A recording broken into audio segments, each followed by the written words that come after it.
Le Saint-Esprit interroge les esprits. Tel est le deuxième livre du docteur Massamba et que nous considérons comme son second manuel thérapeutique et son travail de thérapie pneumatique. Nous allons voir qu'est-ce qu'est la thérapie pneumatique, la thérapie du Saint-Esprit lui-même.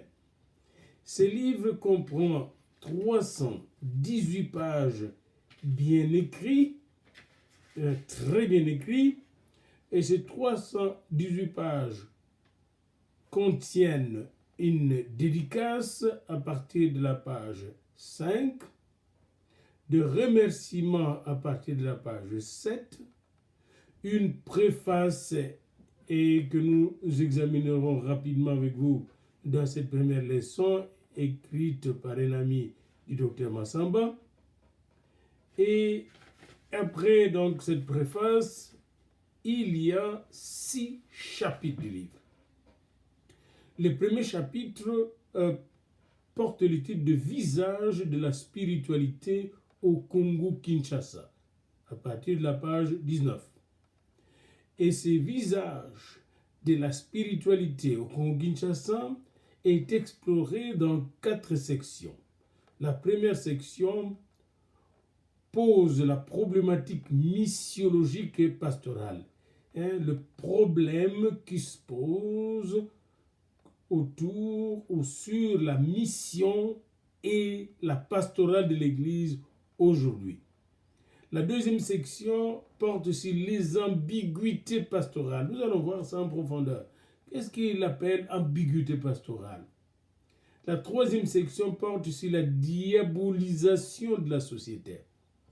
Et la quatrième et dernière section, la page 41, à la 41e page, commence à la 41e page, porte sur une étape historique de libération d'un peuple.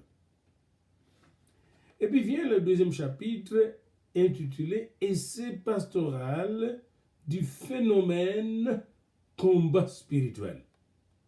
Et ce deuxième chapitre, qui est un essai pastoral du phénomène combat spirituel, est examiné à partir de la page 46 jusqu'à la page 87 en 7 sections. Première section, y a-t-il un autre sens possible du phénomène combat spirituel?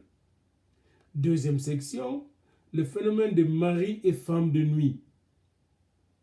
Troisième section, l'origine des démons sexuels, mâles. Section 4, révélation de la littérature missionnaire. Section 5, que dire des démons sexuels à Kinshasa? Section 6, quelle lecture du phénomène mari de nuit?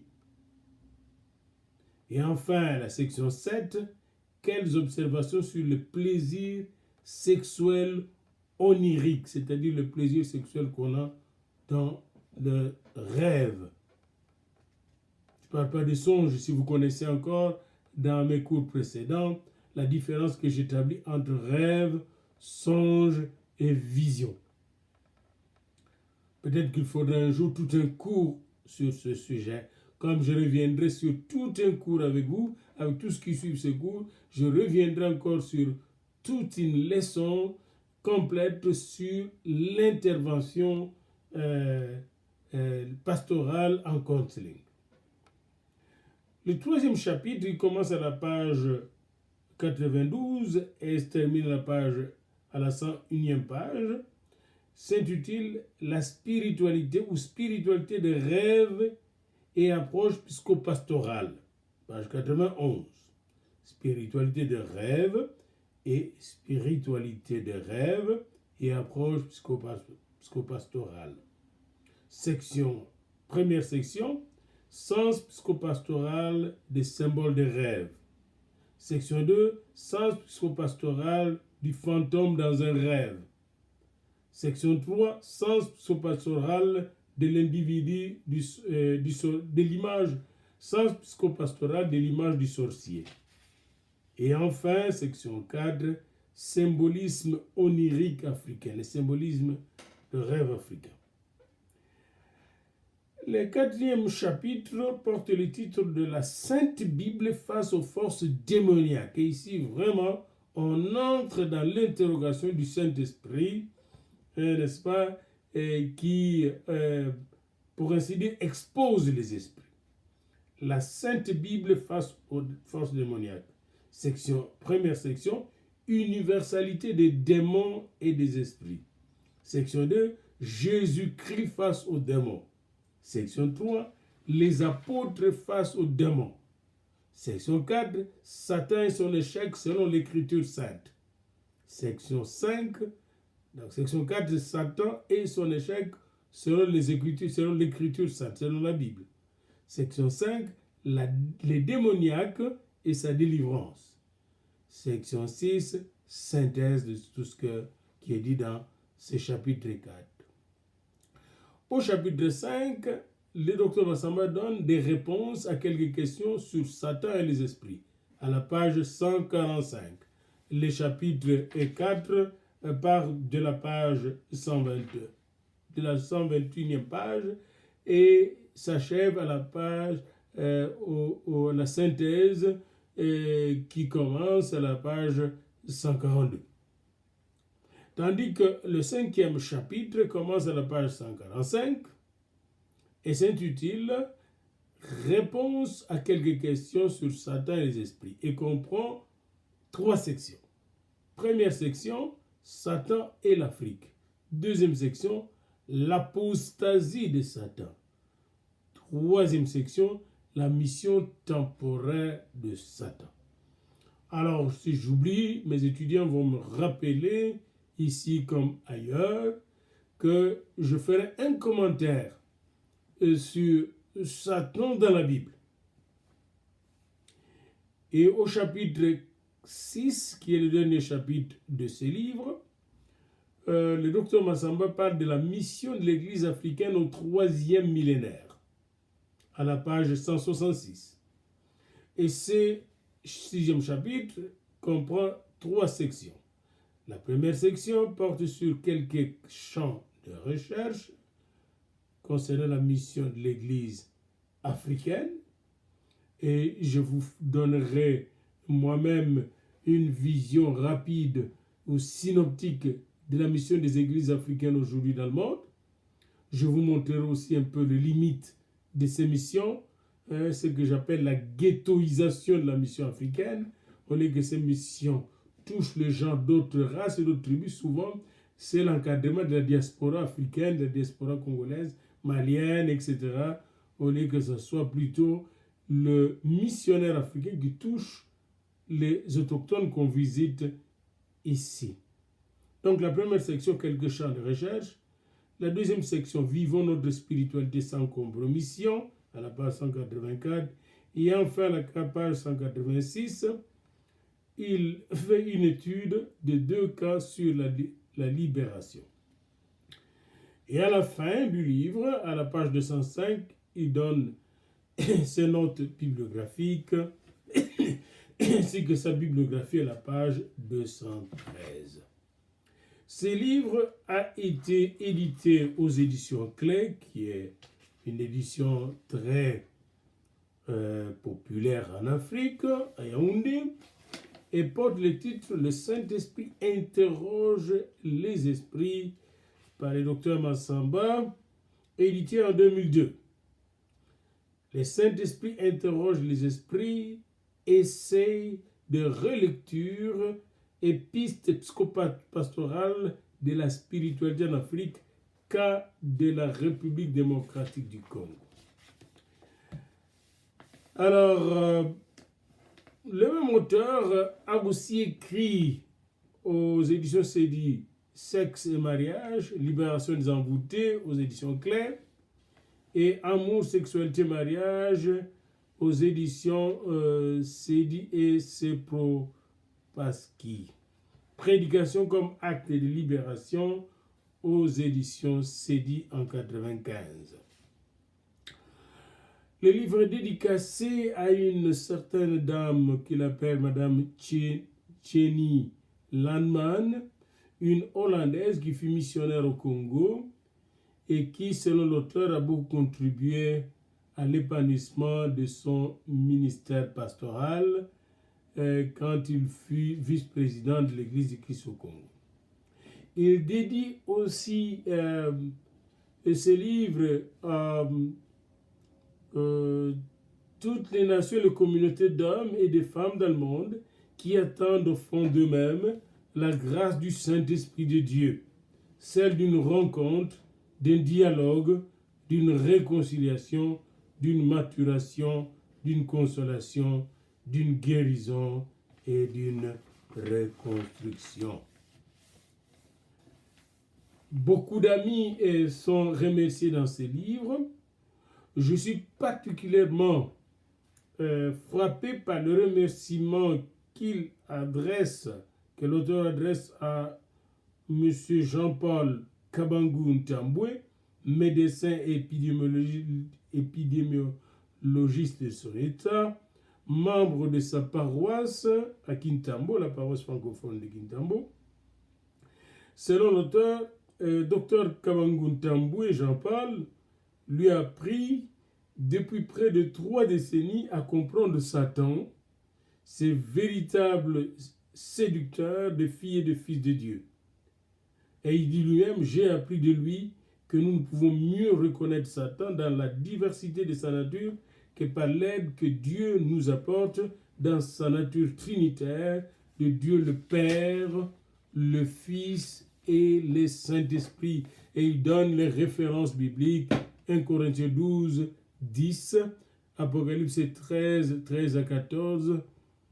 Et c'est très important d'insister là-dessus, et parce qu'il me semble, en lisant les livres, que l'ancien pasteur baptiste Dr Massamba et l'ancien savant thérapeute venaient de faire une haute expérience du Saint-Esprit avant d'écrire cet ouvrage. Je n'ai pas le donné sur ce sujet. Je suis en dialogue avec son fils. Je vais essayer de l'interroger sur cette question-là. Alors, j'aimerais maintenant me tourner vers la préface. La préface est rédigée par un ami très proche du docteur Massamba, qui est dans le ministère, Daniel Bourdané, un pasteur, et il a écrit sciemment le jour de la Pentecôte en 2001, Daniel Bourdané. Elle va, la préface, de la page 9 à la page 15-18 de son livre. C'est un peu l'introduction à ce cours de thérapie pneumatique, à cette première leçon de psychothérapie, ou de thérapie, pas de psychothérapie, thérapie pneumatique, c'est-à-dire thérapie du Saint-Esprit, par le Saint-Esprit. La première chose que nous allons noter dans cette préface, au premier paragraphe, à la page 9, c'est que l'auteur constate que l'Afrique du début du 3e millénaire s'érige en un continent de grande spiritualité chrétienne. Ça, c'est son constat. Mais moi, je sais que depuis les années 20, l'Afrique était déjà un continent de grande spiritualité chrétienne. Depuis les années 20, nous avons vécu de réveils en Côte d'Ivoire, des réveils au Burkina Faso, des réveils au Congo, Kinshasa, qui indiquent des réveils en Afrique du Sud, qui indiquaient clairement que l'Afrique innovait en matière de spiritualité. Il est évident que le monsieur n'était pas vraiment africain, imprégné à l'historiographie de la spiritualité en Afrique, n'a pas la même connaissance que nous de l'Afrique. Mais nous, qui sommes les descendants de Simon Kimbangu, n'est-ce pas, nous connaissons très bien que l'Afrique est un continent de grande spiritualité depuis l'esclavagisme et le colonialisme, etc., depuis même le XVIIIe siècle. La preuve en est que la spiritualité de la chanson africaine a impacté toute la spiritualité des États-Unis. C'est ce que vous appelez le gospel. Je ne reviendrai pas là-dessus, mais je vous ouvre juste une parenthèse que je ferme rapidement. Et les grands réveils de la Pentecôte qui a eu lieu aux États-Unis, qui a même donné naissance aux grandes églises de la Pentecôte, venaient de Noirs, esclaves, qui ont emporté, pour ainsi dire, dans leur cœur, la manière de rencontrer le Seigneur de façon sincère, afin que l'Esprit du Seigneur les transforme de fond en comble. L'Africain n'est pas religieux de nature.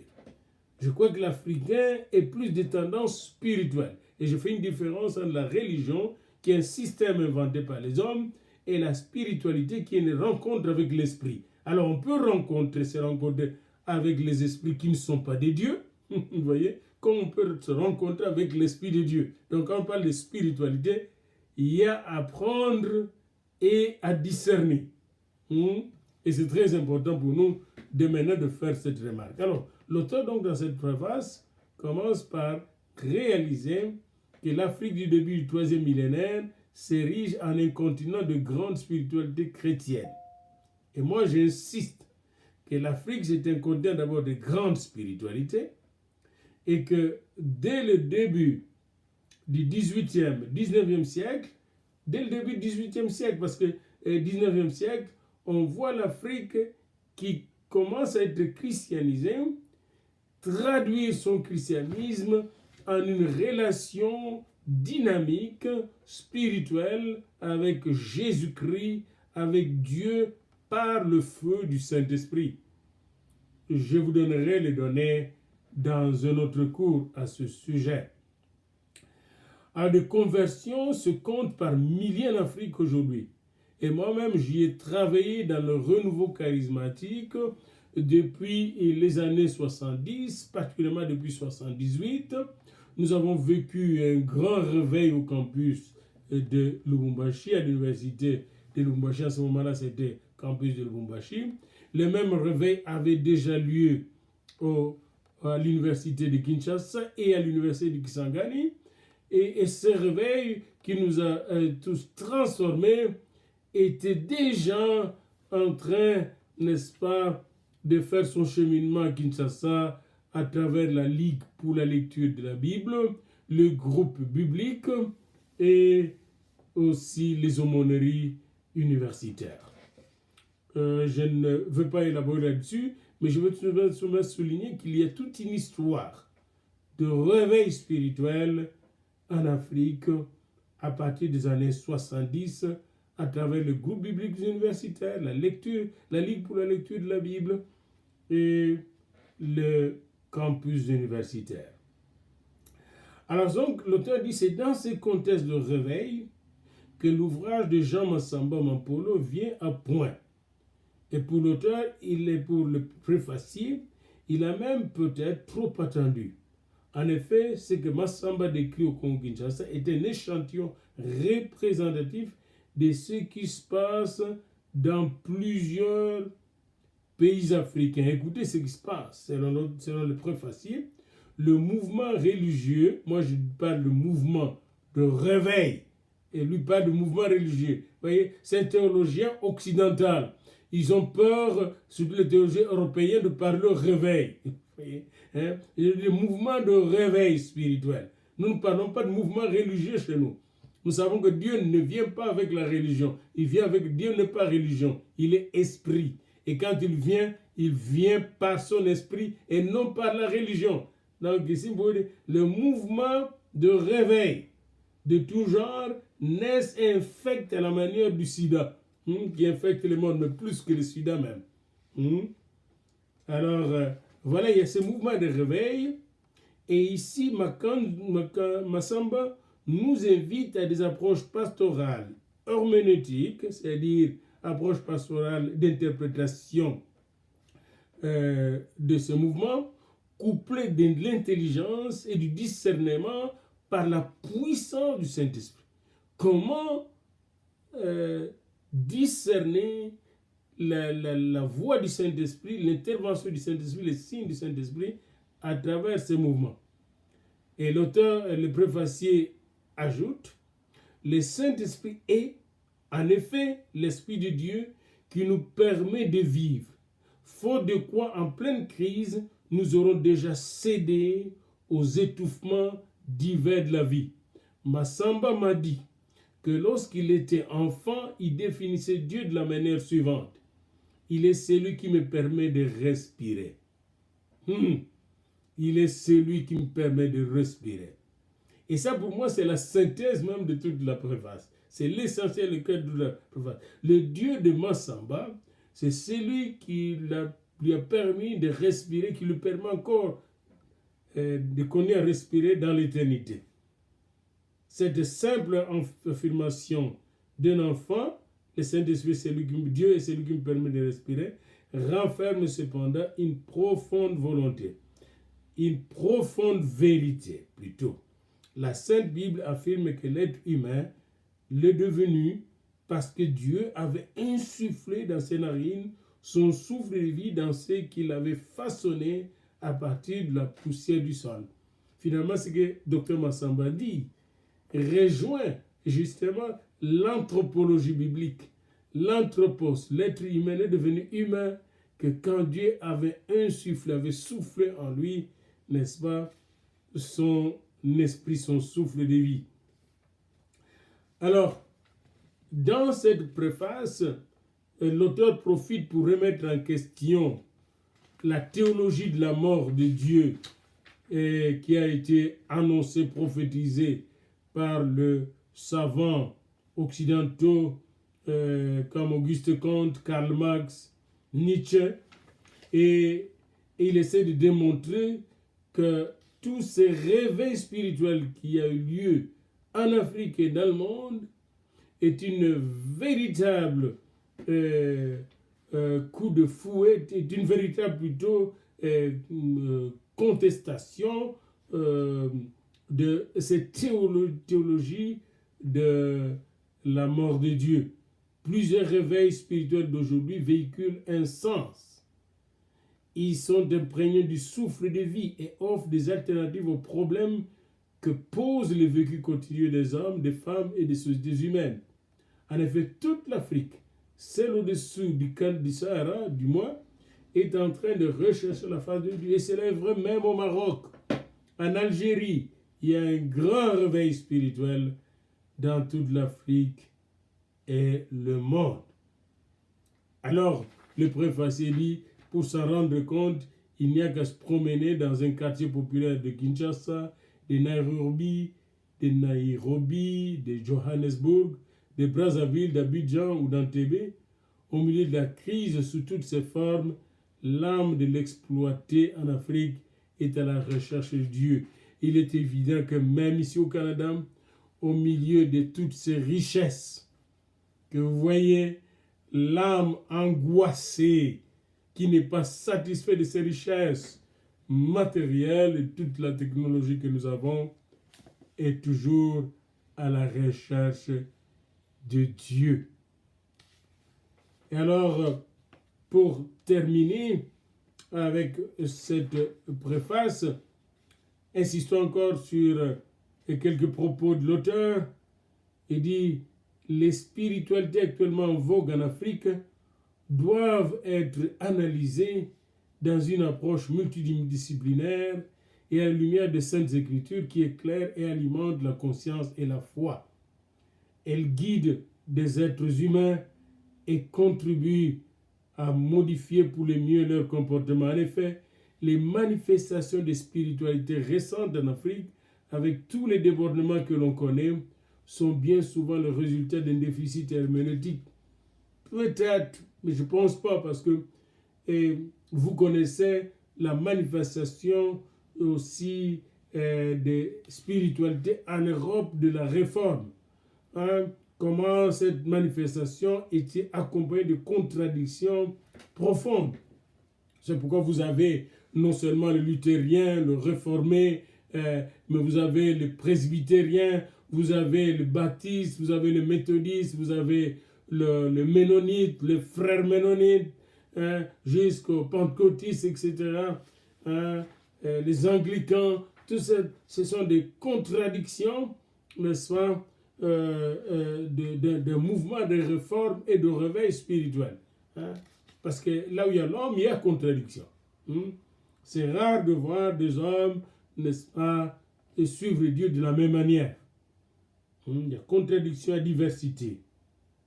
Alors, d'où la nécessité, justement, non pas d'avoir une certaine herméneutique, mais pour moi, la nécessité de se mettre vraiment à l'écoute de l'Esprit Saint pour qu'il puisse, lui, authentifier la véritable voix de Dieu.